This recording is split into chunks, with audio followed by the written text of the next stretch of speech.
What's up, everyone? My name is Morrissey. I'm here as a spiritual teacher and guide. And today, I'll be answering the question, why is spiritual awakening so lonely? Why do we feel alone during this profound process, profound moments in our lives? But before we get started, make sure you comment, like, subscribe down below, and turn those post-bell notifications on so you're notified of when I make my next video for you all, the next message I have to share to you. Each of these videos, they're intended to help you make more sense of what you are going through throughout your awakening process. For you to not take personal these new experiences or these thoughts that arise that we might find are intrusive or annoying. Be sure you turn those post-bell notifications on. Why? Why is the spiritual awakening process? Why do we feel so lonely? As we awaken, we're having this shift in consciousness, this shift in awareness, where we're shifting away from egoic identity and we're shifting into an awareness of presence, the wholeness of this moment. The wholeness of this moment, which is, in your truest essence, is you. The space in which all events rise and fall, thoughts rise and fall, emotions rise and fall. To the egoic mind, this makes no sense. Because it is the egoic mind that rises and falls. But you, your truest essence, does not. You are beyond that. And as you awaken, you recognize this. And what happens during this process is that there's that disconnect between that identity. And when I say the egoic identity, I mean the personality, the individual, the memories, the thoughts, the emotions. There's a disconnect. You recognize, oh, that's not the truth of who I am. This is profound, by the way. In moments, it could be quite scary in the beginning, but once you truly recognize the peace in knowing that it is not you, you feel more at home here in this moment. Wherever you are, you just feel more at home. For lack of better words, right? So we have these shifts from, recognizing, hey, you could say your higher self. This is just a word. Don't get so attached to words, but your higher self, your ego self, your higher self, we can say is your truest self. You know what? I'm going to say truest self. All right. True self, ego self. Not only do we begin to feel this disconnect from our old self, not just in the aspect of not being aware of, no longer being absorbed in or attached to thoughts and emotions, but also the things that we do and what we're interested in this world of form, they begin to shift. And so that's new too. That can be new to us. And ultimately, it does affect our personal relationships, our friends, our family, the people that we're used to engaging with. We're not on the same frequency anymore. We're not resonating in the way we used to because we had a shift in consciousness. Therefore, we're literally vibrating at a different frequency than them. Right? Our body, everything is energy. Our body is energy. Thoughts and emotions are energy. So if you're recognizing that you are not your thoughts or emotions, you're recognizing you are not this personality, you're beyond it, You're not responding in the same ways you once used to these aspects of yourself. You're not as interested in the material aspect of the world. It doesn't mean that you're completely letting go of it, no. But you're not as interested, not in the same way you once were. And what happens is you begin to spend less time around the people you used to spend time around. You don't do the same things you once did, right? You're in the space where you're recognizing that you're in the world, but you're not of the world. You're balancing being and becoming. It's a powerful process. It's a powerful moment. It can be both enlightening and frightening. It can feel lonely, but it's inevitable. This is all a part of the evolution of the human consciousness. And so ultimately, this feeling of loneliness, this is not coming from our truest self. Because our truest self knows, our truest self is. Our truest self is beyond these feelings of loneliness. This is coming from the ego identity. This ego's interpretation of loneliness, of feeling misunderstood, feeling unheard and unseen, right? We feel different. I'm not sharing this for you to suppress, ignore, or feel shame for these feelings. I want to clarify that because I do know that can be misinterpreted. Whatever arises, honor it. If you find that you're not in a space where you're non-reactive, it is okay. Honor that. Be there with it, whatever's there. What I'm sharing here is an expanded perspective. So long as you are aware of this, you're giving yourself the opportunity to no longer getting absorbed in the idea of being lonely. Because the truth is, you're not alone. You're not alone. And so when we recognize that, all right, this feeling of being misunderstood, this feeling of being different, right, this is all temporary, it's transient, and it's not the truth of who I am. I'm much deeper, I'm much more expanded than this. But it is an aspect of what we will experience. Another reason why we feel lonely on this process is that the egoic mind, it will interpret this loneliness as rejection, as there's something being wrong with us.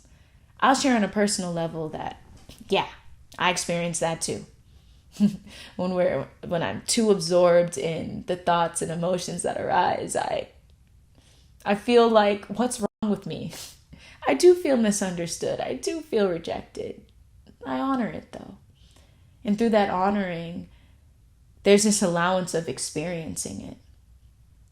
Just choosing to experience. Experience meaning allowing it to rise and fall.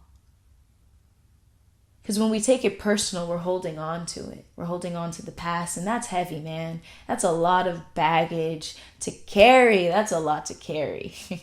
It's so much lighter when we let it flow through. This is the power of solitude. This is not a practice I could have been able to fully honor in moments where I wasn't alone. Now, alone can be different for most of us. I wouldn't say that I was completely alone. I wasn't isolated in the middle of nowhere. I just spent more time alone. I did see my family. I did talk to family. When I was out and about, I would see people, have chit chats here and there. So I wouldn't say I was completely alone. But in those moments where I was alone, because I alone way more often than I was, it was those moments for me to develop this more awakened, enlightening relationship with the transient nature of reality, with the thoughts and emotions, once again, the narratives, the stories, this interpretation of loneliness and rejection.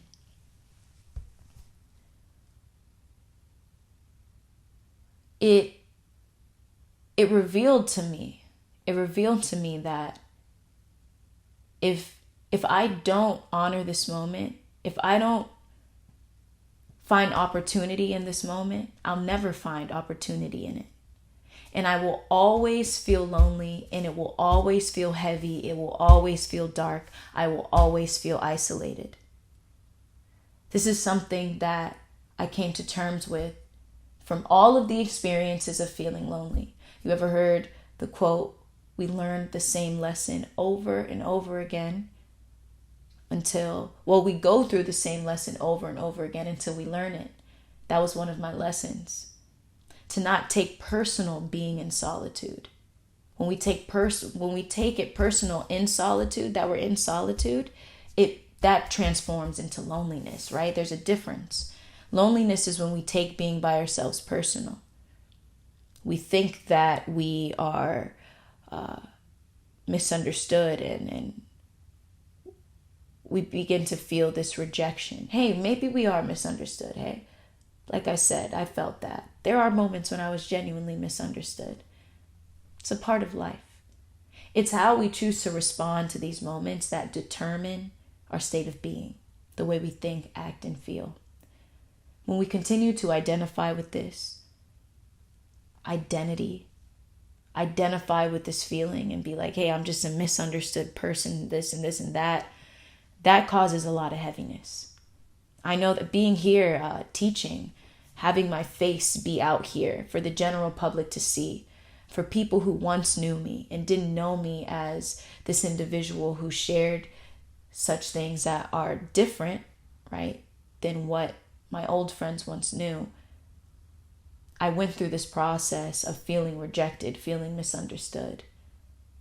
And so I'm recognizing, and continue to do so, I'm choosing to be my authentic self because I recognize my true self. I'm choosing not to take personal any feelings of loneliness, of rejection, of feeling misunderstood, but instead I transmute that energy. Whatever energy comes, I work with it. This is how we respond instead of react, instead of just identify, right? There's that difference. Identifying with it and then we work with it. When you identify, you're just holding on to it. You're absorbed in it. It's heavy. When you're working with it, you're taking it. The energy is moving through you. You're transmuting it into wisdom, into empathy, heart-centeredness, into gratitude. You're using this moment as an opportunity for the evolution of your consciousness, an opportunity for growth, an opportunity for change and transformation. It's not personal. Key point here. Often, when we're taking it personal, we're feeling lonely. There's also comparison, right? Comparison is huge, especially in the days of social media where we're seeing highlight reels of everyone's life. We're feeling like we should be somewhere that we're not. We feel like we're too late in the game. We should have done something already. This comparison, there might be a comparison of, oh, this person's spiritual journey is going better than mine. So that makes you feel even more lonely. It's another way how the ego, it's too much identification with it. And I'll say that as we awaken, we identify with it less once again. It just happens naturally. It's nothing that I would say, once again, there's such a paradox. There's such a paradox in awakening, right? We already are, yet at the same, we already are our truest self. And at the same time, there are things that we do to honor our authentic self.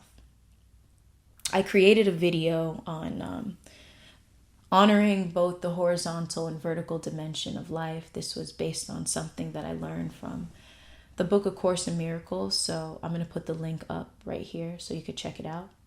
Because then you'll understand fully what I'm about to share, right? There's a paradox in personal transformation where we're honoring the aspect of ourselves that is inseparable from life itself. It's unchanging.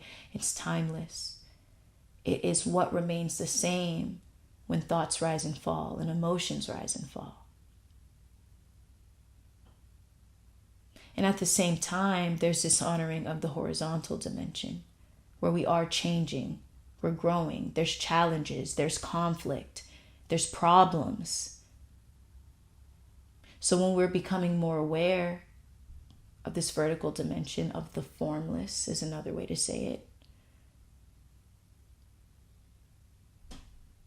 we're not as identified with this identity. We're not holding on to misery.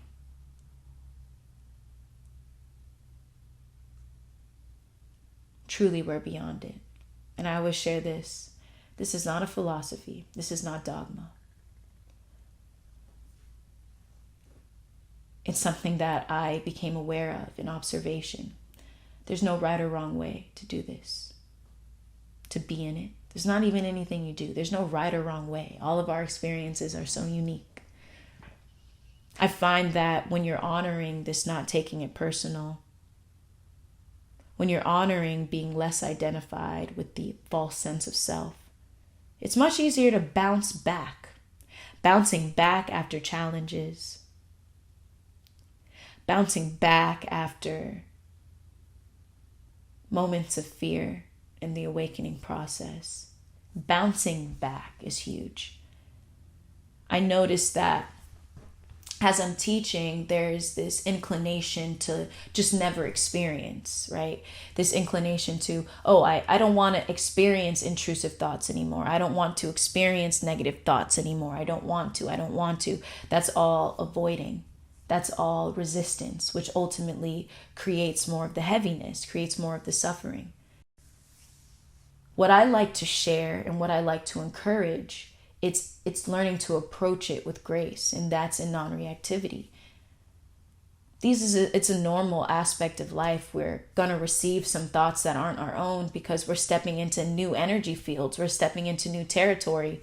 And so we're receiving thoughts that they come from the collective. They come from that energy field where a collective group of people were in. They were thinking.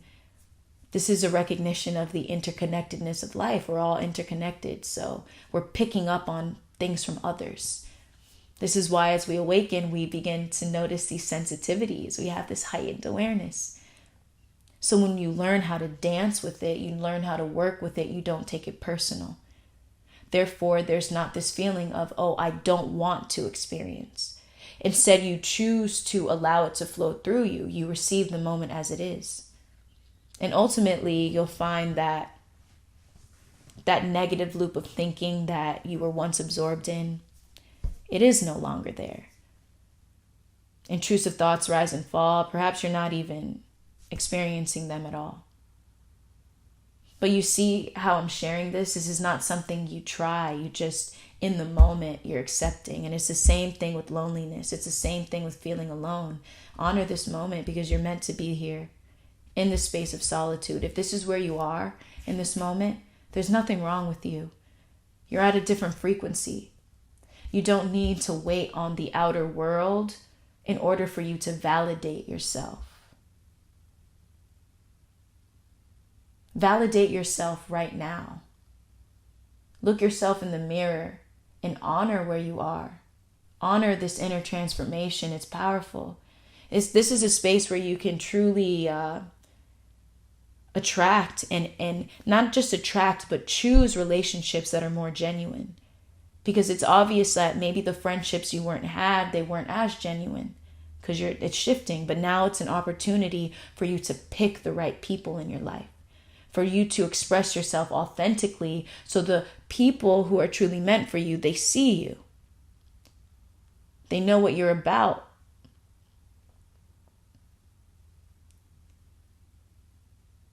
When we begin to see this moment as an opportunity for the evolution of our consciousness, this is when we're flowing. This is when we're one with life. We recognize we are one with life.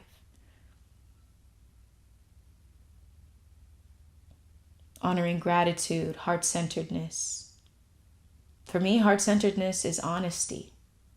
There's a lot that goes on in heart-centeredness, like empathy and compassion for others. And I find that one unique aspect of heart-centeredness is honesty. Being honest about our feelings, honoring us. Others may not receive the honesty in a certain way, right? Obviously, we're very aware of how we share these things. We don't want to,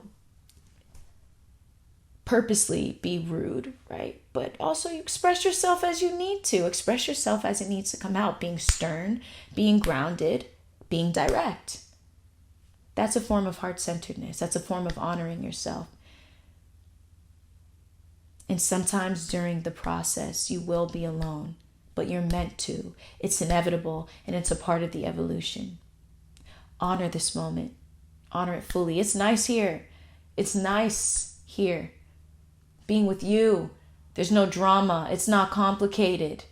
Honor that, man. Honor that. Because I love that. I notice that, when I'm in moments in much solitude. Often when we're with a whole bunch of people, it's drama, man. It's just drama. Dealing with other people's, dealing with everyone else's, what they take personal, and having to also balance it with yourself. Sometimes you just need to be alone. You can figure this out by yourself. And then when you begin to acclimate more to being around others, it's easier to balance. It's easier to honor, not take personal.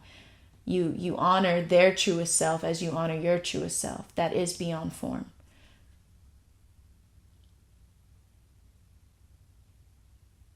If you enjoyed this video, I encourage you to download my free ebook, Peaceful Pauses for the Overstimulated Mind. This is an introduction to a powerful practice that has helped me throughout my awakening process, throughout moments of feeling lonely, allowing space between the reaction and what has happened so that I don't step into autopilot. I introduce you to this powerful inner practice and how to balance it with outer practices like breathing and gratitude and nature connection. And if you enjoy that ebook, be sure that you register for my course. My course, it goes beyond the ebook, and I take you on a powerful journey of learning to fully implement this powerful yet simple practice into your day-to-day. Recognizing life as a meditation, remaining rooted in being, honoring your truest self, your truest essence beyond form. It's different from YouTube videos because it's a consistent journey of an inspirational message and a meditation. It's powerful. My name is Marcy. I'm sending you peace. I'm sending you love. Wholeness.